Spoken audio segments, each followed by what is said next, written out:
এখানে যোগ্য লোকদেরকে, দেশপ্রেমিক লোকদেরকে সরিয়ে নেওয়া হচ্ছে। বাছাই করে করে অসৎ দুর্নীতিপরায়ণ লোকদেরকে প্রধান প্রধান জায়গায় পদায়ন করা হচ্ছে, যেন একটা দুর্নীতির স্বর্গরাজ্য কায়েম করা যায়। আমরা আজকে কি জবাব দিব এই শহীদ পরিবারের সদস্যদের কাছে? কি জবাব দিব জুলাই যোদ্ধাদের কাছে, যে আকাঙ্ক্ষা নিয়ে তারা যুদ্ধ করেছিলেন, তাদের সন্তানরা জীবন দিয়েছিলেন? আমাদের কি জবাব?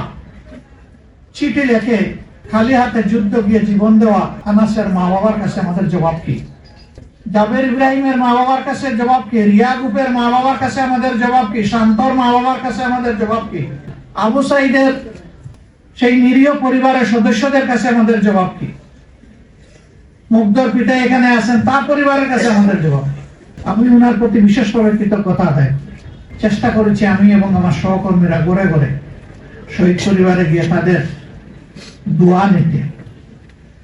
আমরা তাদের পরিবারেও গিয়েছিলাম, মেহরবানি করে ওনারা আমাদেরকে সুযোগ দিয়েছিলেন যাওয়ার।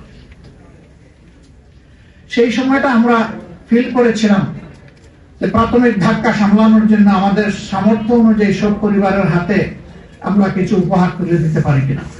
এই পরিবারের গর্বিত অভিভাবক তিনি বলেছিলেন, আমার ছেলেটি ছাত্র হলেও ফ্রিল্যান্সার ছিল। আমার যদ্দূর মনে পড়ে তিনি বলেছিলেন যে সে তার পার্সোনাল অ্যাকাউন্টে আমাদের জন্য 24 লক্ষ টাকা রেখে দিয়েছে।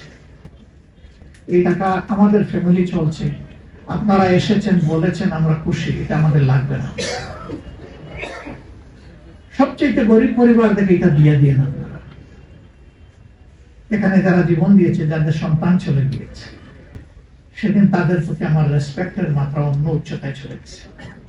আমি বলেছিলাম তার নামে ভালো কিছু করেন, বলছে ওইটাও তো সে রেখে গেছে। এই যে পবিত্র একটা আকাঙ্ক্ষা, আমার ছেলে যে কারণে জীবন দিয়েছে ওই কারণে সহযোদ্ধাদের প্রতি একটু সম্মান দেখালে আমি বরঞ্চ কৃতজ্ঞ হব, মানসিক প্রশান্তি পাবো। এই পিতার মানসিকতাটা যদি আমাদের শাসক গোষ্ঠীর মনে আসে,